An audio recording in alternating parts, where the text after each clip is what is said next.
Good morning students.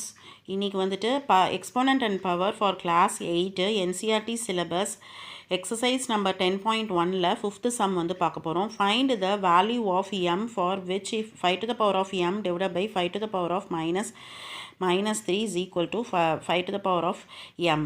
So இது எப்படி இருக்குது பாருங்களேன். எம்ன்றதான் நம்ம கண்டுபிடிக்க போகிறோம். சரியா? இது எப்படி இருக்குது? பேஸ் வந்து சேமாக இருக்குது. ஸோ இதுக்கு இந்த ஃபார்முலா யூஸ் பண்ணலாமா? A to the power of M divided by B to the power of N அப்படின்னு இருக்குது இல்லையா? அப்படி தானே இருக்குது. ஸோ இதை எப்படி எழுதலாம்? Sorry, A to the power of N. இதை வந்து நம்ம எப்படி எழுதலாம்? ஏ பவர் எம் மைனஸ் என்னன்னு எழுதலாம். டிவிஷனில் இருந்தால் நம்ம என்ன பண்ணுவோம்? டிவிஷனில் இருந்துச்சுனாக்கா நம்ம மைனஸ் பண்ணிக்குவோம். அப்போ எப்படி இருக்குது? பேஸ் வந்து 5ன்னு இருக்குது. அப்போ 5 இங்கே ஏற்கனவே வந்து மைனஸ்ன்னு இருக்குது, -3ன்னு இருக்குது. இங்கே வந்து ஒரு மைனஸ் இருக்குது. மைனஸ் இன்ட்டு மைனஸ் ப்ளஸ் ஆகிடும், +3 ஆகிடும். ஈக்குவல் டு என்னது? 5 பவர் 5. இப்போ நம்ம என்ன வேல்யூ கண்டுபிடிக்கணும்? எம்மோடைய வேல்யூ கண்டுபிடிக்கணும். அப்போ இந்த டேர்மையும் நம்ம எடுத்துக்கலாம். அப்போ என்னது? m+3 இஸ் ஈக்குவல் டு என்ன வந்துடும்? 5ன்னு வந்துடும்.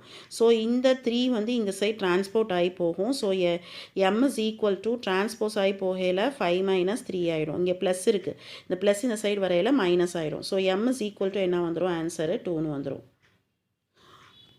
உங்களுக்கு இந்த சம் புரிஞ்சிருக்கும்னு நினைக்கிறேன். உங்களுக்கு இந்த வீடியோ பிடிச்சிருந்தால் லைக் பண்ணுங்கள், கமெண்ட் பண்ணுங்கள், ஷேர் பண்ணுங்கள், சப்ஸ்கிரைப் பண்ணுங்கள். தேங்க்யூ.